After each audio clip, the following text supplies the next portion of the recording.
All right, so this is a quick video on a Subaru Legacy 2001, and this is the throttle position sensor and knock sensor, which I got codes for both of them. So I just ordered them off of Amazon. The two of them together cost like 30 bucks, and it's an easy fix. So the throttle position sensor is right here, and it's just two Phillips head bolts, one on the top and one on the bottom. There's a little spring in there, so you just got to fit it back in and tilt it up a tiny bit. When you put it back in, you take this plug off right here. You can take these tubes out and then just go ahead and take a small Phillips head and unscrew it. It's just the two bolts. It's super simple. This helps a lot for when you're digging around in there, the extended magnet. But that's that. And that's what it looks like.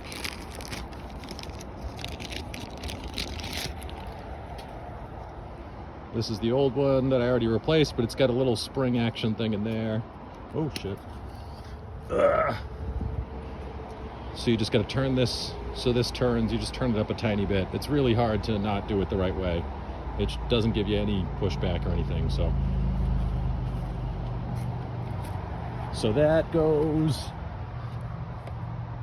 right there. That's what that is. You just take these two hoses off, and there's a Phillips head right there, and then there's one in the exact same spot below. And it's just that plug that comes out. It's just a tab right here where my index fingernail is. You push that in and pull it up. And that's the throttle position sensor. Now the knock sensor looks like this. And that airbox manifold, that is down in there. So you see that bolt right there? That's on top of the knock sensor. That's the plug-in right there. You just unplug that. And then I actually find that it's easier, it's a 14 millimeter, to just put a long extension straight through in between the two throttle cables. One of them's just cruise control, and one of them's the regular throttle cable. So I've already gone in there and loosened it up. It's dark in here, but I can see it even if you can't. Yep.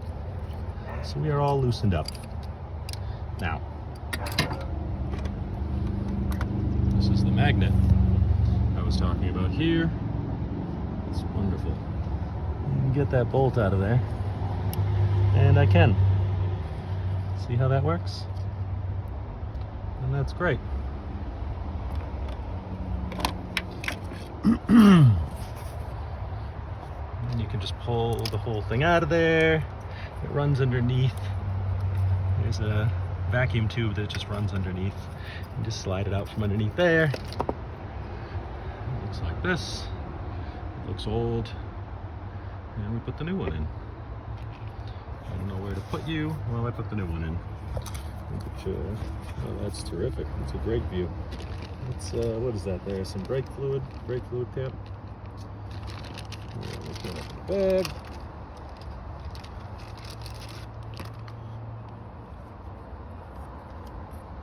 All right, let's see if I can do all this at the same time. Probably, but I can ballpark it. So we're just putting the new one back in there and sliding it underneath this. Sliding it underneath that vacuum line right there. It's terrible. That tube right below it. So, slide it under there.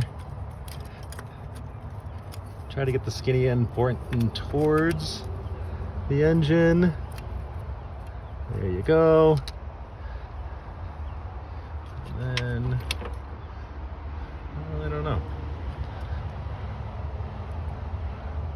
And then I'm going to use the magnet. It's so dark in there.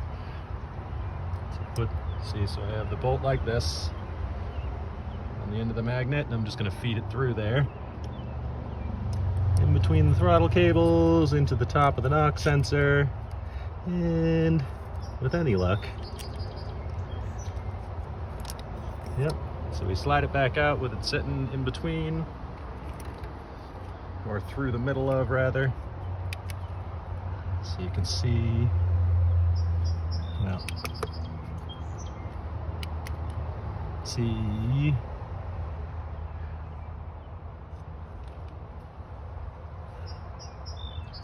that's it right there. The bolt, the dirty old bolt right in the middle next to the cable, right there. So it's just fed through the middle of that, and then you just screw it back in, and you plug it back into where the old plug came out of. And that's pretty much it. So that's going to be that on this. Again, 2.5, 2001 Subaru Legacy. Simple stuff. Hope it helps.